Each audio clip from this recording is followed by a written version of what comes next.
चलिए फ्रेंड्स, शुरू करते हैं आज का अपना वीडियो। आज के इस वीडियो में आपको बताऊंगा क्लास 9 के लिए मैथमेटिक्स का सैम्पल क्वेश्चन पेपर, जो कि वर्ष 2021 के लिए वेरी वेरी मोस्ट है। अगर आप क्लास 9 में हैं तो इस वीडियो को लास्ट तक जरूर देखिएगा। तो शुरू करते हैं आज का अपना वीडियो। फ्रेंड्स, बहुत ही यूजफुल होने वाला है आज का वीडियो, क्योंकि इस वीडियो में आपको बताऊंगा कक्षा 9 का होगा, जो कि वार्षिक परीक्षा का होगा 2021 के लिए होगा।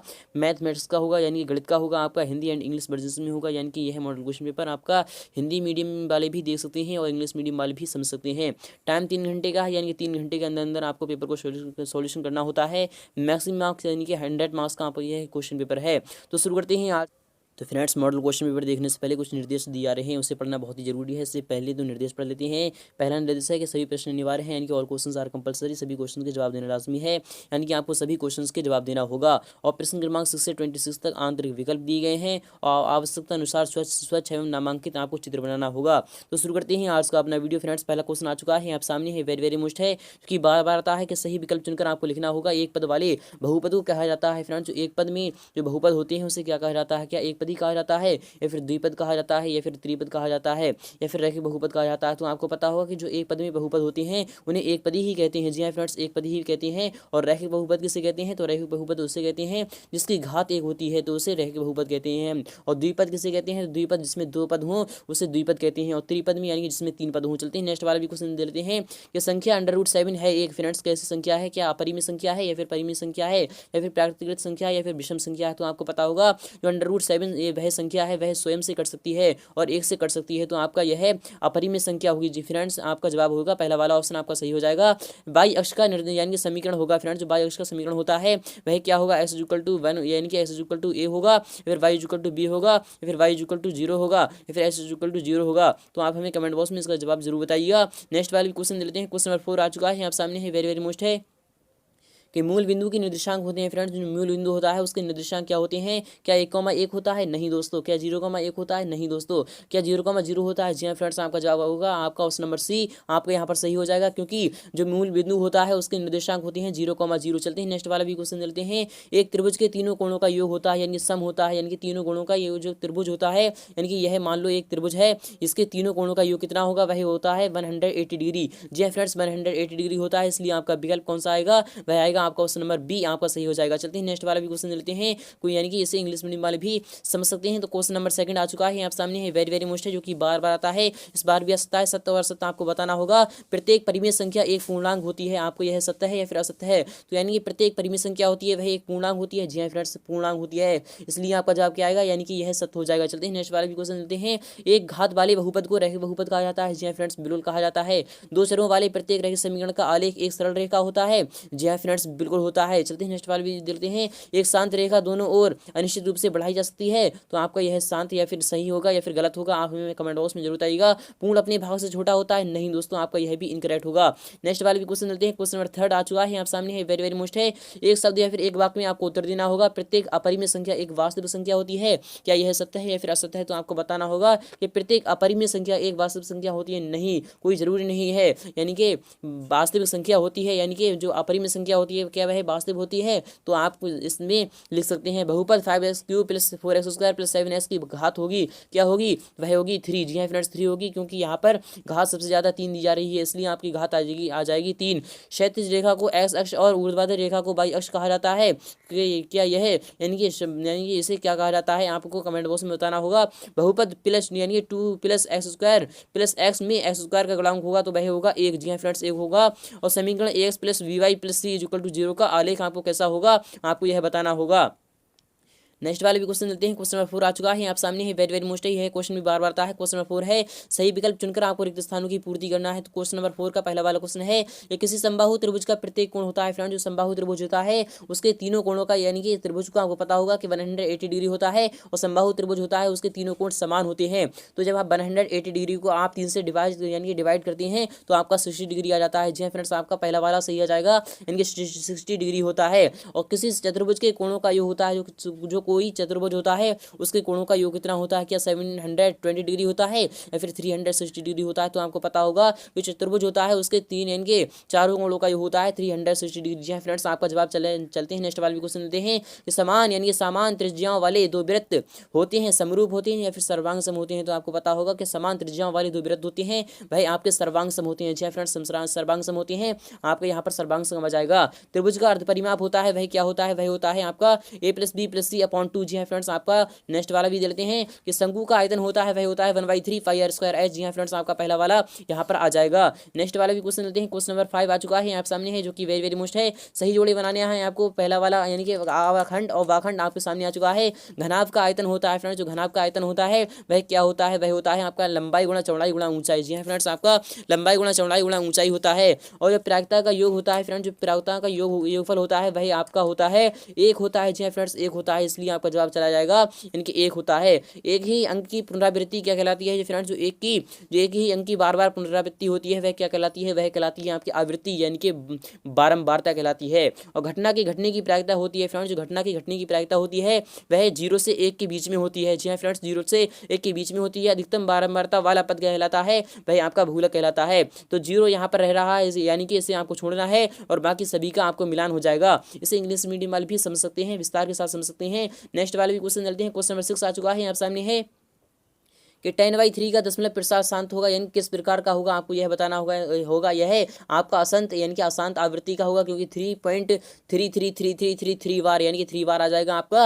अथवा वाले भी देखते हैं कि सरल कीजिए 64 यानी कि 64 दी पावर 1/2, तो आपका यह आ जाएगा यानी कि 8 आएगा आपका। क्यों आएगा 8, क्योंकि जो आपकी संख्या दी जा रही है 64 उस पर आप करनी चला दीजिए तो आपका 8 आ जाएगा निकल कर। चलते हैं क्वेश्चन नंबर 7 देखते हैं, जो कि आ चुका है आप सामने है कि निम्नलिखित की परिभाषा आपको बताना है कि यानी भुज किसे कहते हैं और कोटि किसे कहते हैं। जो फ्रेंड्स इस तरीके से होता है यानी कि जो x होता है, x के निर्देशांक को हम भुज कहते हैं और y के निर्देशांक को हम कोटि कहते हैं। आप इस तरीके से भी लिख सकते हैं। अथवा वाले भी देते हैं कि चतुर्थांश को समझाइए, चित्र सहित आपको समझाना होगा। तो चतुर्थांश को आप विस्तार के साथ समझा सकते हैं। क्वेश्चन नंबर 8 भी देते हैं कि त्रिभुज ABE में E माध्यिका AD का मध्य बिंदु है, दर्शाइए कि AR BED = 1/4 और यानी कि AR ABC है, आपको यह दर्शाना होगा। अथवा वाले भी देते हैं आ चुका है आप सामने, दर्शाइए कि त्रिभुज की एक माध्यिका उसे बराबर यानी कि उसे बराबर क्षेत्रफलों वाले दो त्रिभुजों में विभाजित करती है, आपको यह दर्शाना होगा यानी कि इसे भी आपको सिद्ध करना होगा। तो नेक्स्ट वाले क्वेश्चन लेते हैं, क्वेश्चन नंबर 9 आ चुका है आपके सामने है, जो कि वेरी वेरी मोस्ट है, यह भी बार बार आता है। एक लंबवृत्तीय शंकु का पृष्ठ यानी कि वक्र पृष्ठ क्षेत्रफल ज्ञात कीजिए, जिसकी त्रिज्या ऊंचाई 10 सेंटीमीटर है और आधार की त्रिज्या 7 सेंटीमीटर है। तो आपको पता होगा कि πr/l होता है, तो पाई की वैल्यू रख देते हैं कि 22/7 और r की वैल्यू यहाँ पर 7 दी जा रही है और l की वैल्यू यहाँ पर 10 है। तो आपका 7 से 7 कैंसिल हो जाएगा, तो 220 वर्ग सेंटीमीटर स्क्वायर यानी कि वर्ग सेंटीमीटर आपका आंसर निकल के आ जाएगा। चलते हैं नेक्स्ट वाला भी देते हैं। तो वाला है 7 सेंटीमीटर त्रिज्या वाले एक गोली का पृष्ठीय क्षेत्रफल आपको ज्ञात करना है। तो गोली का पृष्ठीय क्षेत्रफल क्या होता है, वह होता है 4πr² होता है। तो 4 के स्थान पर 4 रखते हैं और पाई के स्थान पर 22/7 रखते हैं और r² होता है, तो r² यानी 7 × 7 यानी कि 7 × 7, तो 7 से 7 कैंसिल हो जाएगा। 7 चौक 28, 28 और 22 की आप गुणा कर दीजिए, यानी कि 28 और 22 की जब आप गुणा करते हैं तो आपका आंसर क्या आएगा। तो 22 अट्ठे कितनी होती है और 22 दूनी कितनी होती है, आपका इसका यानी कि जो गुणा होती है उसका आंसर निकल के आ जाएगा, तो भाई आपका पृष्ठीय क्षेत्रफल हो जाएगा। चलते हैं नेक्स्ट वाला भी क्वेश्चन देखते हैं। क्वेश्चन नंबर 10 आ चुका है आप सामने है। एक कक्षा के 9 यानी कि एक कक्षा 9 के विद्यार्थियों की सेंटीमीटर में लंबाई ये है, आपके सामने है 155, 160, 145, 149, 150, 147, 147, 144, 148 इन आंकड़ों का माध्यक आपको ज्ञात करना है, यानी कि माध्यक ज्ञात करना है आपको। तो माध्यक आपको पता होगा, पहले गिन लेते हैं यानी कि यह आंकड़े कितने हैं। तो 1 2 3 4 5 6 7 8 9 यानी कि यह आंकड़े आपके 9 हैं। तो 9 यानी कि आपको पता होगा जो विषम है यानी कि 9 संख्या वह कैसी है, वह आपकी एक विषम संख्या है। तो विषम संख्या क्या यानी कि जो माध्यक का जो फॉर्मूला होता है वह होता है आपका n+1/2 यानी कि वापद होता है। जी फ्रेंड्स, आपको यह पता होगा कि n+1/2 वापद होता है। तो n यानी कि n कितनी है, तो वह 9 है और +1/2, तो आपका 10/2 यानी कि 10/2 आपका यानी कि 2 यानी कि 5वां पद आपका निकल के आएगा। तो 5वां पद इसे देख लेते हैं कि 5वां पद यहाँ पर कौन सा दिया जा रहा है। पहले तो आपको इसे आपको आरोही क्रम में लिखना है फ्रेंड्स। जो आपको आरोही क्रम में लिखने के बाद आपको इसमें 5वां पद गिनना है, वही आपका माध्यक आ जाएगा, यानी कि माध्यक आपको निकल कर आ जाएगा। यह क्वेश्चन आपका 2 अंक का होगा।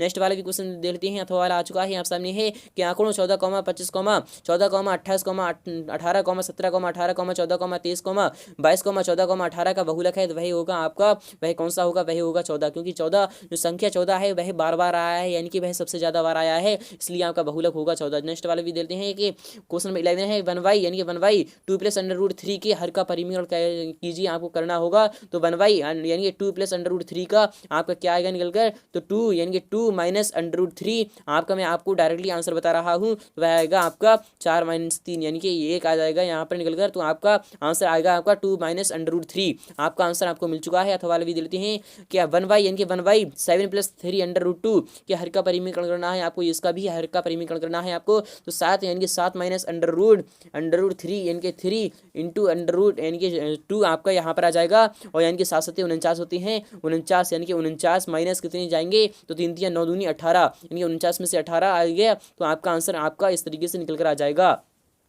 नेक्स्ट वाले भी क्वेश्चन देते हैं k का मान ज्ञात कीजिए जबकि x = 2 और y = 1। समीकरण 2x + 3y = k है, तो एक हल होगा आपका, कौन सा होगा, तो x = 2 है यानी कि 2x यानी 4 3 7 आपका आंसर निकल के आ जाएगा 7। जी हाँ फ्रेंड्स, आपका आंसर 7 निकल कर आएगा। चलते हैं क्वेश्चन नंबर 13 भी देते हैं। क्वेश्चन नंबर 12 का पहले तो अथवा वाला भी देते हैं कि समीकरण x + 2y = 6 के 4 हल यानी कि 4 अलग अलग आपको हल लिखना होगा। यह क्वेश्चन आपका बार बार आता है, इस बार भी आ सकता है। चलते हैं क्वेश्चन नंबर 13 लेते हैं कि निम्नलिखित की परिभाषा आपको बताना होगा कि प्रतिच्छेदी रेखा किसे कहते हैं, प्रतिच्छेदी रेखा किसे कहते हैं, आपको यह क्वेश्चन विस्तार के साथ बताना होगा।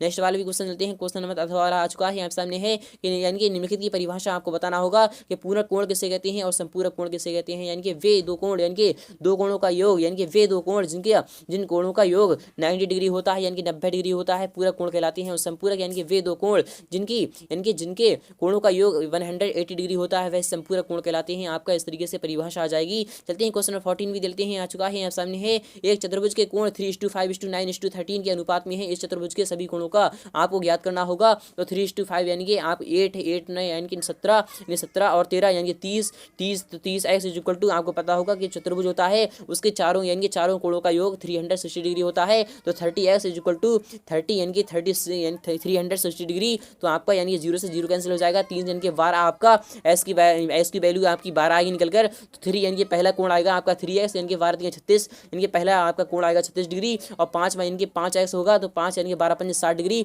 दूसरा कोण आपका 60 डिग्री आ जाएगा। और 9 है तो 9 यानी कि 12 में 108 डिग्री आएगा आपका निकल कर। और यानी कि 13 और 12 की गुणा कर दीजिए, आपका चौथा भी कोण निकल कर आ जाएगा। दर्शाइए कि एक आयत का प्रत्येक कोण एक समकोण होता है, आपको यह दर्शाना होगा। यह क्वेश्चन बार बार आता है, इस बार भी आता है। सीधे गुणा करके यानी कि सीधे गुणा ना करके 105 × 106 का आपको मान ज्ञात करना है। यह क्वेश्चन आपका 4 अंक का होगा। नेक्स्ट वाला भी क्वेश्चन देते हैं, अथवा वाला आ चुका है आप सामने है, वेरी वेरी मोस्ट है। 4a - 2b - 2 यानी कि 3c का होल स्क्वायर का आपको प्रसार करना है। यह क्वेश्चन आपका बार बार आता है, इस बार भी आता है। तो a + b + c का होल स्क्वायर से आप इसे कर सकते हैं, विस्तार के साथ समझ सकते हैं। क्वेश्चन नंबर 16 में देते हैं कि कार्तीय तल में बिंदु यानी बिंदु 5, 0 0, 5 2, 5 5, 2 -3, 5 -3, -5 5, -3 और 6, 1 का स्थान आपको निर्धारण करना है। तो 5, 0 यानी कि जो 5, 0 होता है वह आपका पहले चतुर्थांश में आ जाएगा। और जो 0, 5 होता है वह भी आपका पहले चतुर्थांश में आएगा। 2, 5 भी आपका पहले में आएगा। 5, 2 भी आपका पहले में आएगा। -3, 5 किस में आएगा, तो -3, 5 आएगा आपका सेकंड वाले में। -3, -5 आएगा आपका, वह आएगा थर्ड वाले में। और 5, -3 आपका फोर्थ वाले में आएगा। 6, 1 आपका पहले वाले में आ जाएगा। नेक्स्ट वाले भी क्वेश्चन देते हैं, अथवा वाला आ चुका है आप सामने। तो फ्रेंड्स आ चुका है आप सामने है तो वाला क्वेश्चन है जो कि वेरी वेरी मोस्ट है कि संख्या यानी कि निम्नलिखित संख्या युग्मों को कार्तीय तल के बिंदुओं के रूप में आपको आलेखित करना है। अक्षों पर पैमाना यानी 1 सेंटीमीटर = 1 एकक आपको लेना है। तो आपके सामने यहाँ ये दी जा रहा है, इसे आप विस्तार के साथ समझ सकते हैं। यानी कि s = आपको -3 रखना है और y = 7 रखना है। आप इस तरीके से इसका जवाब दे सकते हैं। नेक्स्ट वाले भी क्वेश्चन देते हैं। क्वेश्चन नंबर 17 आ चुका है आप सामने है जो कि वेरी वेरी मोस्ट है, बार बार आता है, इस बार भी आता है कि त्रिभुज ABC में कोण A का संधिभाजक AD भुजा BC लंब है। देखिए आकृति 1 दर्शाइए कि AB = AC है और त्रिभुज ABC समद्विबाहु है, आपको यह दर्शाना होगा यानी कि सिद्ध करना होगा। क्वेश्चन नंबर 17 का अथवा वाला भी देते हैं जो कि वेरी वेरी मोस्ट है, बार बार आता है, इस बार भी आ सकता है। आप इसे विस्तार के साथ समझ सकते हैं। सर्वांग समता का यानी कि नियम आपको बताना है, यानी कि परिभाषा आपको बताना है, चित्र सहित बताना है आपको। क्वेश्चन नंबर 18 भी देते हैं, एक वृत्त के केंद्र से एक जीवा को समद्विभाजित करने के लिए सीधी यानी कि खींची गई ये रेखा जीवा पर लंब होती है, आपको यह सिद्ध करना है। यह क्वेश्चन आपका 4 अंक का होगा। अथवा वाले भी क्वेश्चन देते हैं कि वृत्त की बराबर जीवाएं केंद्र पर बराबर कोण अंतरित करते हैं आपको यह भी सिद्ध करना होगा। क्वेश्चन नंबर 19 भी दे लेते हैं कि एक समबाहु त्रिभुज की रचना कीजिए जब इसकी भुजा की जब इसकी भुजा दी हो तथा कारण सहित आपको रचना करना है। यह क्वेश्चन आपका 4 अंक का होगा। तो वाला भी दे लेते हैं कि निम्न यानी निम्न कोणों की रचना कीजिए चांदी द्वारा माप कर पुष्टि कीजिए। आपको यह पुष्टि भी करना है यानी सिद्ध करना होगा। उम्मीद करूंगा आपको वीडियो बहुत ही अच्छी लगी होगी। अगर वीडियो अच्छी लगी है तो वीडियो को लाइक करना, शेयर करना बिल्कुल भी ना भूलें। मिलते हैं नेक्स्ट पार्ट में फुल सॉल्यूशन के साथ।